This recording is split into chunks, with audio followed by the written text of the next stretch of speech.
Somebody who feels envious of you ends up befriending you.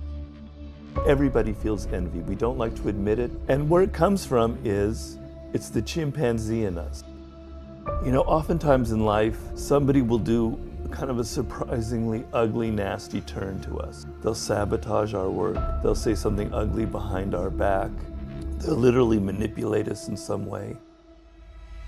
Anybody can have that level of power in their life. You go around thinking everything is personal. Wow, that person was cold to me in that meeting. They don't like me. I don't like, something's wrong with her. You go around, everything is personal. Oh, why did he say that? Why is my mom telling me this, blah, blah, blah. And I'm telling you, it's not personal. That's the liberating fact. People are wrapped up in their own emotions, their own traumas. They're reliving things from their childhood. They get angry at you, but you're not really the trigger. The trigger is something that happened to them when they were 4 or 5 or 20 or whatever. So to realize that it's not personal, that people are acting out of their own dramas, their own traumas, their own emotional problems from way back, should kind of take all the burdens away from you. So you don't have to react and take things personally. It's extremely liberating to be rid of all of that emotional baggage that you assume from other people, thinking that they have something against you, or that they're reacting about something personal. So that's the liberating aspect. But the thing is, we're social animals to the core. You wouldn't be here talking without all the billions of people who created language before you, without your education, without your parents, without your teachers. They have molded you, they have made you who you are. So we are not really individuals. We are built by other people by being social. We're kind of a conglomerate of all these other interactions of relationships. And so we're really generally kind of bad at this aspect of life because we don't understand other people. We assume that we take like a sort of a simple snapshot of people. They're nice, they're not nice, they're pleasant, they're not pleasant, they're smart or not smart. But people are infinitely complicated. They have a wealth of emotions. They're going through things that you're not even beginning to see. And if you can begin to pierce their mask and get inside their psychology and understand where they're coming from, suddenly the whole game changes. And what you say and how you act with them will change as well. And you will find your relationships are much more smoother. Your bonds with people will be much deeper. And you'll be able to deal with those ugly, toxic types that inevitably cross your path. Well, think of it this way. Let's say you want to make something in life. You want to start a business. You want to write a book. You want to create a podcast. It takes a lot of work. And that work isn't fun, right? It involves a lot of tedious detail. Mm-hmm. It involves dealing with people who aren't listening to you. They don't immediately respond to your idea. You have to deal with frustration, and you have to be disciplined. That's not fun, right? And our default position in life is to always want things to be fun and easy, right? We take the path of least resistance. So when we're children, if we weren't educated, if we didn't have teachers or parents telling us to study, we'd be these monsters. I think it was the poet Coleridge that compared it to a garden that's never tended and it just turns into weeds. That's what children would become if there was nobody educating them. That's who we would become if there was nobody instilling in us a sense of discipline. So when you're working as a 12-year-old, 13-year-old, developing a work ethic and discipline, you're actually tapping into what I call your higher nature. We admire the fact that great buildings were built, great bridges, and our cities are marvels of technology, and we have museums and all this. That was built by people who were masters at their field, who delved into who connected to this higher nature. They were disciplined, they worked hard, they put their energy into their work, not into getting attention and not into their ego. And so that is the higher nature that all of us have as the potential.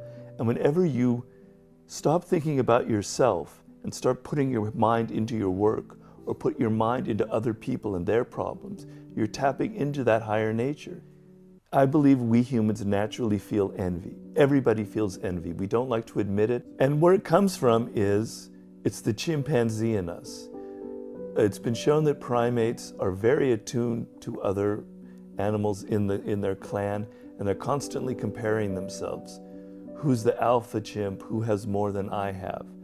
We are, by our nature, the way our minds work, continually comparing ourselves to other people who, they have a better job, they're making more money, their book is selling more, etc. And that's the source of envy, right? I mean, that's deep underneath the source of envy. But that constant comparing to people, which is so endemic on social media, has the potential to be turned into something positive. It can turn into the desire to compete, and instead of envying what that other person has, to actually achieve it for yourself. Oftentimes in life, somebody will do kind of a surprisingly ugly, nasty turn to us. They'll sabotage our work. They'll say something ugly behind our back. They'll literally manipulate us in some way. And we'll get drawn into the emotions of that all, and we'll go, what an ass. Or, and we don't really understand where it came from. And most of the time where it does actually come from is envy. Yeah. And we can't unravel that knot because we didn't see it originally. I make the distinction between active and passive envy. Passive envy is what we feel every day naturally. As we look on Facebook and we see other people are having a great vacation, we go, God, their life is better than mine, damn it. We feel that every day and we need to admit it. It's very human. And we don't do it, doesn't lead to anything bad necessarily. Active envy can happen to anybody, but generally there are people who are envier types, and they're prone to feeling such strong envy that they act on it. They not only just sort of feel it, they give you a comment that is targeted to make you feel bad. And you'll start to internalize it. You go, maybe they're right. Maybe there's something wrong with me. Or you'll kind of attack them or whatever. But what you don't realize is that it comes from a place of envy. They actually envy you. And if you know that, you can prepare and make sure that you don't become friends with them. And you can also not take it so personally. You can see where it's really coming from. And people like that will tend to disguise it. They'll tend to disguise it as it's just their humor. Right. They're just a sarcastic type. Mm-hmm. Oh, you took it personally. Can't you take a joke? Right. But it doesn't come from just a jolly joie de vivre. It comes from, an ugly place, a place where they want to hurt you. And, we might say that, well, this is kind of minor stuff. But you let somebody like that around you a lot with their little barbs all the time, it gets under your skin, and it starts to weigh you down, and it kind of gives you some emotional baggage. That can be kind of toxic. And then there are people who do nasty things from a place of envy that can ruin your life for years. The thing that we don't realize, though, that the people most likely to feel envy, first of all, we all feel envy. We're all comparing ourselves to other people. I feel it all the time. We all feel small degrees of envy. But there are people, I call it passive envy, but active envy means people act on it. They do something to hurt you. They sabotage you in some way. Frenemies are the classic scenario. So somebody who feels envious of you ends up befriending you. And consciously, they may not be even aware of that.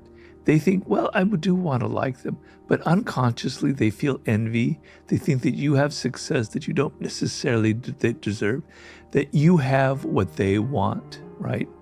They become your friend and they charm you, et cetera, et cetera. And then lo and behold, you start noticing all kinds of behavior that's very ugly, that you weren't expecting because they're your friend. They start saying bitchy comments that get under your skin, that make you feel insecure.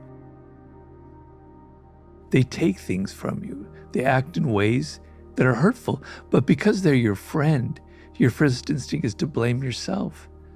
Well, maybe it's my fault that they've done this. Maybe I'm actually to blame for what they're saying, et cetera, et cetera. So I believe behind the frenemies phenomenon is this phenomena of envy, where the person secretly wants what you have and they're becoming your friend so that they can wound you And what's best to do is to recognize that. And one common sign of a frenemy, of somebody who's befriending you out of envy, is they're in a rush to be your friend. Normally, we like to take it a little bit slow. We just don't let anybody into our lives. We like to vet them a little bit beforehand, right? We don't trust everybody. But the person who feels envy is like, I love you, you're fantastic, I want to be your friend, we got to hang out, let's go out for dinner the next night, etc., etc. They're in a hurry. That's a sign that something else is going on, because that's not natural. We've all had to deal with that. I've had to deal with that as well. You have success, and you came from a background where you weren't so successful, and your friends are still there, and they envy you, and they're not very nice to you. And it's not a good quality.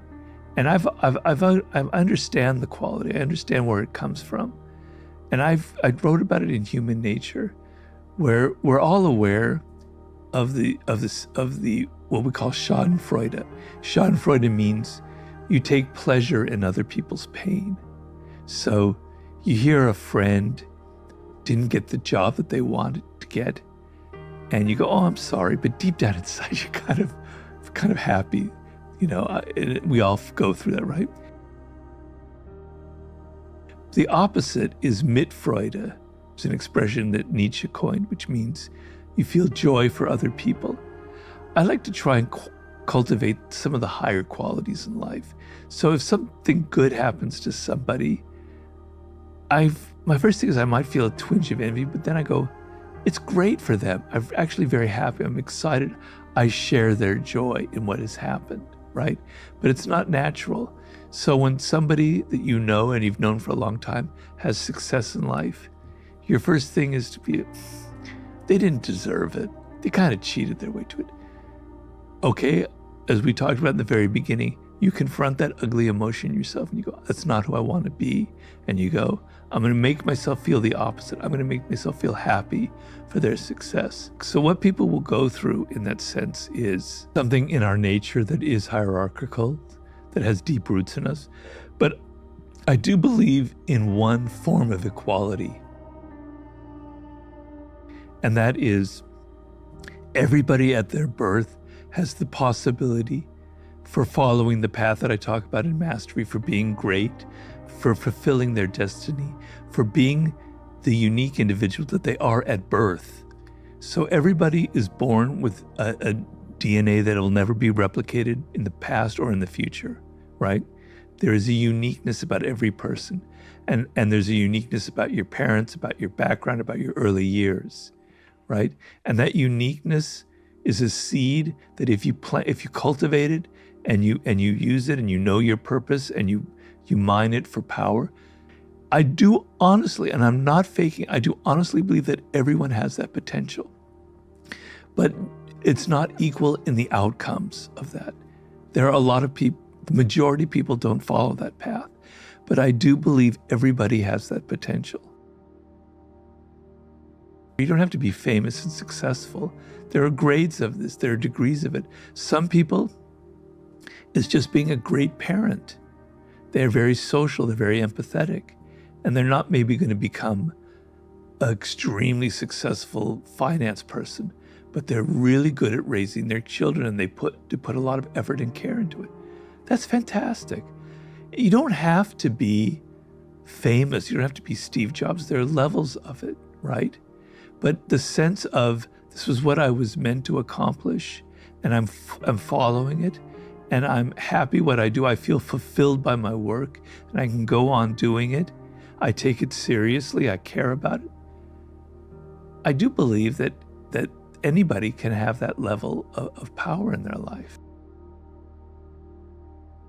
We're all individuals. We all have our unique energies. It's the fact that you engage, you love, that you're emotionally connected to it, that it gives you a sense of fulfillment, that you're not looking over your shoulder, oh, I could be doing this instead.